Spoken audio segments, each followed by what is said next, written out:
rượu hãy cùng sao chung với nhau. Hãy cùng đến với sinh nhật của Mr. Phương đêm nay. Nâng tay lên! Và ban tổ chức chúng tôi xin trân trọng xin mời Mr. Phương. Cao điểm của bữa tiệc đêm nay, hãy tranh thủ thời gian này từ những phút đầu tiên.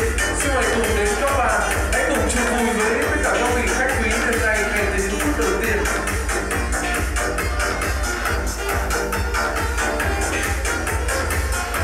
Xin mời Mr. Phương cùng nâng ly cùng anh em các bạn bè khách quý khách mời đêm nay hãy cùng khởi động với những bữa tiệc sinh nhật của mình ngay từ những phút đầu tiên.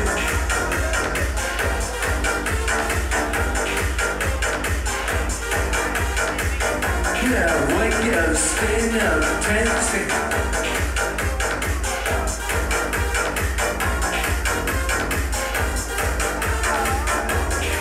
Xin mời các báo